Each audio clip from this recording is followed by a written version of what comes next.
guys, perkenalkan saya Wahyu Putri Soleva. Saya akan menjelaskan tentang 7 OSI layer. Oke, masuk ke pembahasan materi tentang OSI. OSI adalah standar komunikasi yang ada di dalam jaringan komputer itu sendiri. Oleh karena itu, semua alat komunikasi saling berkomunikasi melalui jaringan. OSI dibuat ISO tahun 1977 di Eropa.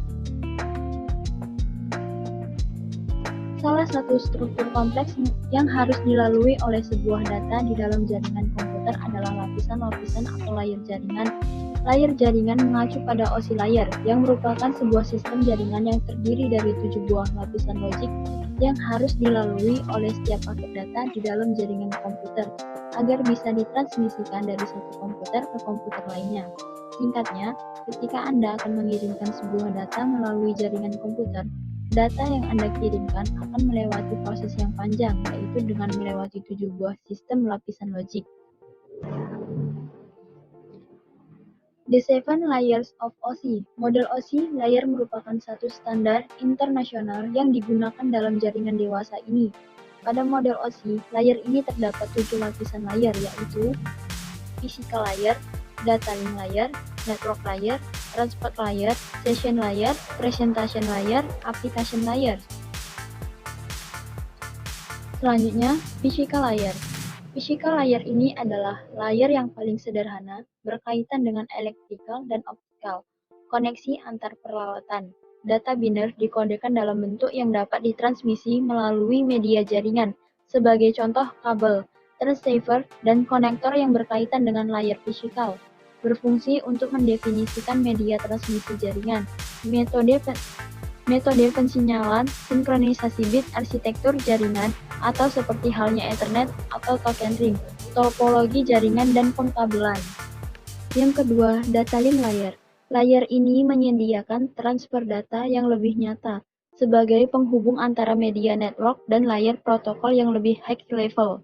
Berfungsi menentukan bagaimana bit-bit data dikelompokkan menjadi format yang disebut sebagai frame. Selanjutnya, yang ketiga, network layer. Tugas utama dari layer network adalah menyediakan fungsi routing sehingga paket dapat dikirim keluar dari segmen network lokal ke suatu tujuan yang berada pada suatu network lain. IP, Internet Protocol, umumnya digunakan untuk tugas ini. Protokol lainnya seperti IPX, Internet Packet Exchange, berfungsi untuk mendefinisikan alamat-alamat IP, membuat header untuk paket-paket, dan kemudian melakukan routing melalui Internet Walking dengan menggunakan router dan switch layer 3. Yang keempat, transport layer. Layer transport adalah pusat dari mode OSI.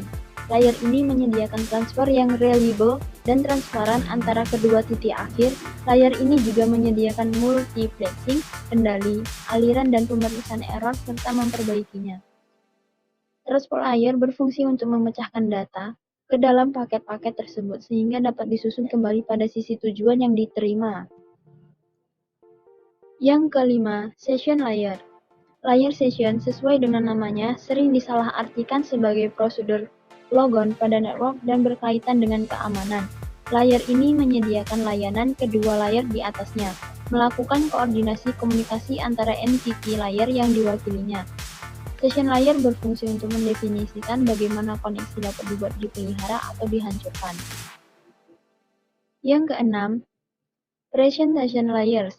Layer presentation dari model OSI melakukan hanya suatu fungsi tunggal, translasi dari berbagai tipe pada sintaks sistem. Sebagai contoh, suatu koneksi antara PC dan mainframe membutuhkan konversi dari EBCDIC, karakter encoding format, ke ASCII, dan banyak faktor yang perlu dipertimbangkan, kompresi data dan enkripsi yang mungkin ditangani oleh layer ini. Presentation layer berfungsi untuk mentranslasikan data yang hendak ditransmisikan oleh aplikasi ke dalam format yang dapat ditransmisikan melalui jaringan. Dan yang terakhir, application layers. Layer application adalah penghubung utama antara aplikasi yang berjalan pada satu komputer dan resource network yang membutuhkan akses padanya.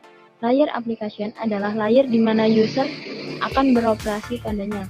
Protokol seperti FTP, Telnet, SMTP, HTTP, POP3 berada pada layer application. Application layer berfungsi sebagai antarmuka dengan aplikasi dengan fungsionalitas jaringan mengatur bagaimana aplikasi dapat mengakses jaringan dan kemudian membuat pesan-pesan kesalahan.